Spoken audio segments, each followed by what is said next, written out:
Hello, et les amis. Salut, c'est Sébastien sur Actualia. En YouTube et www.actualia.fr. Aujourd'hui sur la chaîne Info Multimédia, eh bien donc, on va parler de YouTube et donc de certains YouTube français qui sont financés par le ministre de la Culture. Alors vous savez, pour moi, le ministre des Sports, par exemple, et le ministre de la Culture, c'est deux ministères, par exemple, que je supprimerai. Pourquoi ? Parce que, prenons un exemple. Qui gagne le plus de médailles ? C'est les États-Unis. Ont-ils un ministre des Sports ? Non. Quelle est la culture foncière omniprésente un peu partout ? C'est la culture américaine. Et pourtant, ont-ils un ministre de la Culture ? Non. Quelles sont les séries, sans vous mentir, et les films que vous regardez le plus ? Des séries et des films américains. Ont-ils un ministre de la Culture ? Non. Voilà.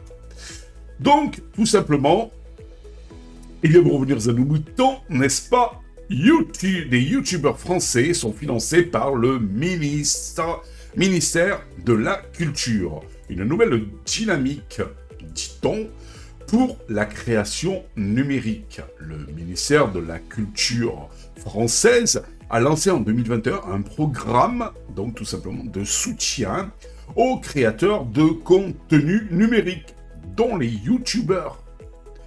Cette initiative vise à encourager la production donc de contenu de qualité dans différents domaines, tels que l'histoire, l'art, la musique, les sciences et le patrimoine. Ça part de bons sentiments, tout ça.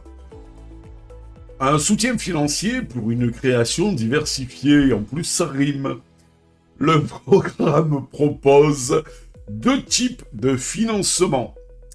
L'aide à la création, pour soutenir des projets de contenu originaux et innovants. Vous avez l'aide au développement, pour accompagner les créateurs dans la croissance de leur chaîne et la professionnalisation de leur activité. Les projets sélectionnés reçoivent une subvention pouvant aller jusqu'à 20 000 euros. 20 000 euros, c'est quand même bien. Après, ça peut aller vite. Certains youtubeurs mettent énormément d'argent dans la création de leur contenu pour les rendre le plus professionnel possible. Voilà, j'en avais déjà parlé dans une autre vidéo avec YouTube et la pub. Donc, sachez-le, voilà, quand vous voyez qu'un youtubeur, par exemple, gagne 10 000 euros ou 20 000 euros par mois, comme certains, tout ne va pas dans leur poche. Parce qu'ils ont, à côté, ils embauchent, par exemple, un monteur, un caméraman, ils ont des logiciels très onéreux pour faire le montage, ils ont des systèmes de lumière très onéreux, et tout, etc. Certains investissent énormément dans le contenu qu'ils mettent sur YouTube pour le rendre le plus qualitatif possible. Et tout ça, ça coûte des sous-sous. Donc, peut-être qu'ils se rémunèrent, en tout et pour tout, 2000, 2500 euros. Voilà. Donc, faut le savoir. Le ministère de la Culture a ainsi soutenu plus de 100 youtubeurs en 2023, contribuant à la création donc de contenus riches et variés. Alors, c'est bien et c'est pas bien, parce que quelque part, c'est avec vos et mes impôts que donc on subventionne ces youtubeurs français. De notre côté, ça permet de mettre un petit peu en avant la France, mais sur une plateforme américaine, qui est YouTube. Faut dire ce qui est. Voilà. Exemple de youtubeurs financés. Parmi les youtubeurs français, on ne crée plus que ça qu'on finance les étrangers. Donc parmi les youtubeurs français financés, et en plus ça rime, par le ministère de la Culture, on peut citer Cyprien Love. Voilà, donc qui propose des vidéos humoristiques et divertissantes sur des sujets variés. Nota Bene, ça j'aime bien, qui vulgarise des sujets historiques avec rigueur et humour. L'Atelier de Manu, qui propose des tutoriels de bricolage. Science 4 Fun, qui présente des expériences scientifiques ludiques et accessibles. Le Fossoyeur de films, qui analyse des films cultes avec un regard critique et érudit. un impact positif sur la création numérique française. Voilà, comme je vous ai dit tout à l'heure, ça, malgré tout, permet effectivement de mettre en avant un petit peu la France, d'encourager un peu les créateurs français sur YouTube, mais tout ça sur une plateforme américaine, et quelque part, on donne aussi des sous à une plateforme américaine. Ça aurait été peut-être plus judicieux pour la France, voire plutôt l'Europe, et bien de créer une plateforme de contenu pour les créateurs européens et autres, hein, mais donc, et pousser les créateurs de contenu européens sur cette plateforme et les subventionner au début pour qu'ils y soient et pour contribuer donc à cette plateforme. Et éventuellement même, pour les autres, français ou pas, venant sur cette plateforme européenne, eh ben, les rémunérer un peu plus que sur YouTube pour les faire venir justement sur cette plateforme. Voilà, avec la pub et tout ça, etc. Je comprends pas comment on ne peut pas concurrencer Européens soi-disant, hein, l'Europe et tout ça, peut pas concurrencer des plateformes comme Amazon. Peut pas concurrencer des entreprises comme macOS et Microsoft avec un OS européen, pourquoi pas? Ils l'ont déjà fait avec le GPS. Sachez que le GPS par lui-même, c'est américain, mais vous avez Galileo, je crois, qui est le GPS européen, vous avez GLONASS, qui est le GPS russe, et vous en avez un autre qui est le GPS chinois. Ben alors, faisons-le aussi dans les autres domaines. Au lieu que l'Europe se continue qu'à emmerder les Européens et les Français avec des normes qu'on n'en a rien à foutre, avec l'écologie, c'est peut-être pas la priorité absolue, peut-être plus investir justement pour donc aller en concurrence sur certains domaines avec les Américains où ils ont déjà beaucoup pris d'avance. Je dis ça et je dis rien. Je dis ça et je dis rien. Le soutien du ministère de la Culture aux youtubeurs français a un impact positif sur la création numérique française. Il permet d'encourager la production de contenu de qualité dans différents domaines. C'est pas faux, ça peut être sympa. De soutenir les créateurs dans la professionnalisation de leur activité. Oui, parce que peut-être grâce à ces subventions, eh bien, ils peuvent mettre un petit peu plus, justement, comme je vous expliquais tout à l'heure, dans peut-être un peu plus de caméraman, de caméras un peu plus sophistiquées, voilà. Et mettre un petit peu plus de moyens, peut-être, pour, donc aller, pour ceux qui font de la découverte et tout, aller voyager dans des endroits un peu plus éloignés et tout ça, etc. De faire émerger de nouveaux talents aussi. Oui, ça peut être sympa. De toucher un public plus large et plus diversifié. Un avenir prometteur pour la création de numérique française.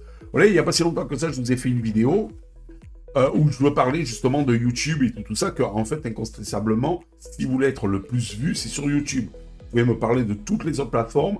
La seule qui a pu s'imposer, la seule qui est un petit peu l'ultime plateforme de diffusion de vidéos, c'est YouTube. Voilà. Et donc, eh bien, regardez le ministère de la Culture, principalement, qui finance, c'est des YouTubeurs. Parce qu'ils sont sur la plateforme la plus utilisée, la plus vue, là où il y a le plus de personnes qui vont. C'est tout aussi simple que ça. Imaginez-vous, par exemple, vous savez qu'à l'heure actuelle, quand vous écoutez, maintenant de plus en plus on écoute la DAB, le DAB, c'est-à-dire donc la radio numérique, mais malgré tout, sur la bande que vous écoutez le plus, c'est la bande FM. Voilà pourquoi, parce qu'elle a une qualité correcte, elle a énormément de radios dessus, il y a pas mal de choix et tout, ça c'est sympa, et n'importe quel poste de radio à la FM. Et pourtant il a la AM aussi, AM qui était utilisée avant mais qui n'est plus utilisée, parce que la qualité était très moyenne, il y avait des grésillements, il y avait des ci, il y avait des là, et il n'y avait pas de stéréo. Et maintenant, à l'heure actuelle, vous avez la plupart des radios qui se sont barrées de la bande AM pour aller sur la bande FM, la bande FM la plus écoutée. Alors si à l'heure actuelle, il y aurait un mec qui dit « Je vais aller sur la bande AM pour monter ma radio », je dirais « Il est fou ! Va sur la bande FM plutôt, voir le DAB, qui est l'avenir de la radio !» Comme ce fut, il n'y a pas si longtemps que ça, avec, donc, en fait, eh bien, la TNT. qui a remplacé petit à petit la télé analogique, et à la fin, ils ont coupé la télé analogique, et il n'y a plus que la TNT, la télé numérique. Et bien, ce sera pareil, vous verrez, pour la radio, petit à petit. Donc, une fois que tout le réseau donc français sera couvert en DAB, et bien, au bout d'un moment, ils vont dire, on va couper la bande FM, et il n'y aura plus de bande FM. Et regardez maintenant, la plupart des radios, des récepteurs de radio, ont le DAB. Et à mon avis, bientôt, ce sera obligatoire. Voilà, tout simplement. Comme ils l'ont fait avec les postes de télé, où après, à un moment donné, c'était obligatoire d'avoir un récepteur TNT à l'intérieur de la télé. Mais là, c'est pareil. La plateforme qui a su donc devenir quelque part indispensable pour la création de contenu et surtout pour la diffusion, pas la création, mais la diffusion de contenu, c'est YouTube.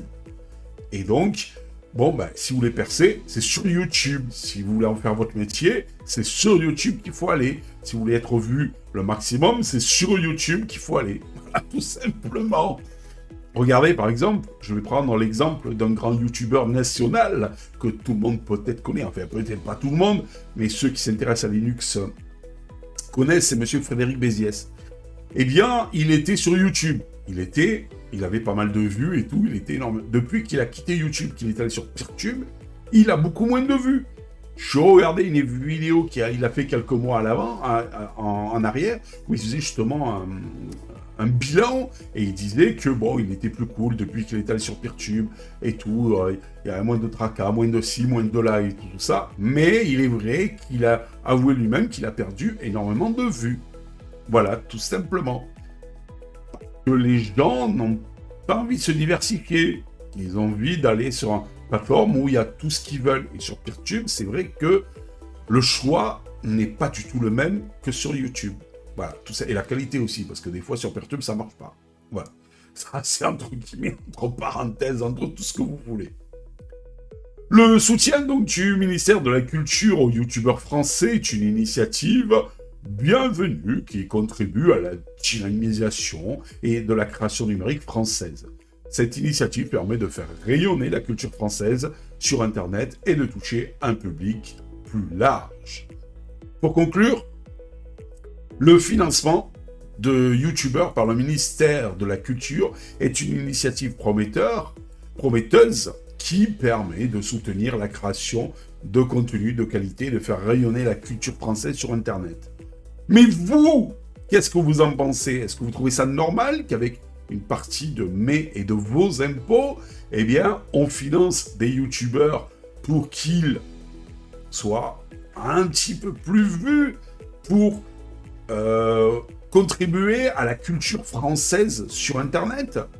Qu'est-ce que vous en pensez de tout ça? Ou vous pensez comme moi que le ministère de la Culture et le ministère des Sports ne sert à rien, et que en ces temps de crise, en ces temps de mauvaise gestion, en ces temps de problèmes de financement de la France, il faudrait peut-être arrêter un petit peu les conneries, et surtout donc se concentrer sur les choses essentielles. Il faudra arrêter que l'État mette ses gros doigts partout à chaque fois, et qu'elle se cantonne sur les choses primordiales, essentielles: santé, éducation,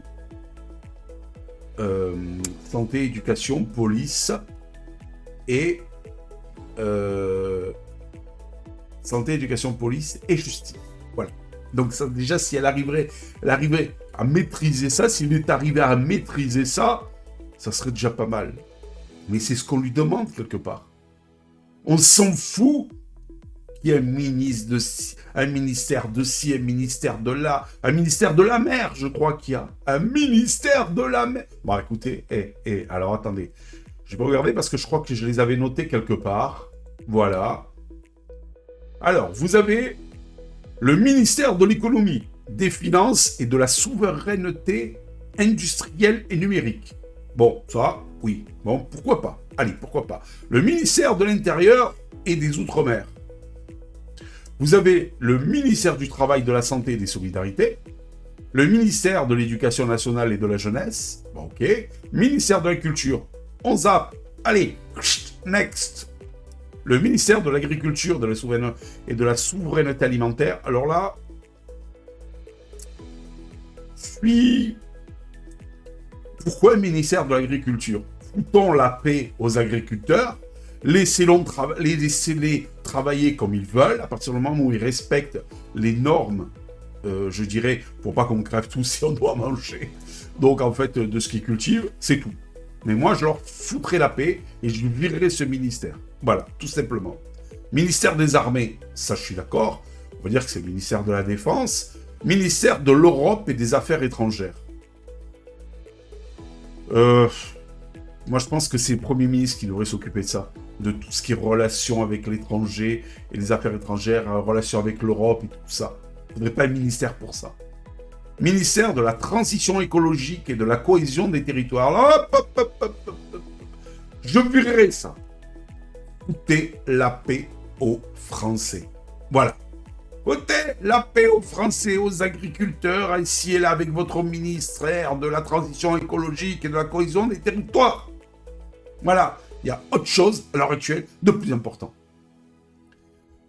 Ministère de la Justice, ça d'accord. Le ministère des Sports et des Jeux Olympiques et Paralympiques, next. Il n'y a pas besoin. Je veux dire qu'il y a des organisations pour ça, il y a des associations, il y a des clubs, il y a tout ce que vous voulez. Il n'y a pas besoin qu'il y ait un ministère pour ça. Rappelez-vous ce que je vous ai dit, les États-Unis n'ont pas de ministère ni de la culture, ni des sports, et pourtant c'est les meilleurs. Le ministère des Relations avec le Parlement. Non, non, non. Next. Le ministère des Outre-mer. On l'a pas dit tout à l'heure, là, il y en avait un déjà. Parce qu'il y a un ministère de la je sais pas quoi et des Outre-mer. Donc c'est pas la peine d'en avoir un deuxième. Un ministère de la mer. La mer MER. Non mais attendez. J'hallucine. J'hallucine. Next. Afuera, comme il dit le truc argentin. Le président argentin de l'Argentine. Voilà. Donc, vous voyez, ce que je vous disais tout à l'heure, c'était pas des bêtises. Je veux dire, il faudrait couper dur dans tous ces trucs d'État. C'est comme les hauts fonctionnaires. Il faudrait couper là. Voilà. C'est comme, regardez, vous vous rendez compte qu'il y a beaucoup moins de ministres en Allemagne, et ça marche quand même mieux. Ils ont une plus grosse croissance et tout ça. Il y a beaucoup moins de députés et tout en Allemagne, et ça marche mieux. Et je crois que c'est aux États-Unis, il y a beaucoup moins de députés, et ils sont beaucoup plus que nous. Non, mais attendez, bientôt, ça continue comme ça, on va avoir un député pour 10 habitants. J'exagère un peu, mais ça continue comme ça, on va pas... Ouais, parce qu'à force de caser les copains, les super copains et tout ça, et de créer des trucs qui servent à rien, mais tout ça, c'est à vos frais, à mes frais, à vos frais. Voilà. Allez, je me suis peut-être un petit peu égaré, mais sur ce, je vous dis à bientôt pour une prochaine vidéo. N'oubliez pas le petit pouce en l'air qui va bien, et n'oubliez pas de vous abonner si ce n'est déjà fait. Ça nous permet tout simplement de nous encourager dans cette belle aventure multimédia. Ciao les amis, bye bye, et de m'encourager aussi à faire des vidéos pour votre plus grand plaisir, je l'espère. Si vous avez aimé cette vidéo, abonnez-vous, mettez un pouce en l'air, et partagez cette vidéo, merci, cela fait toujours plaisir.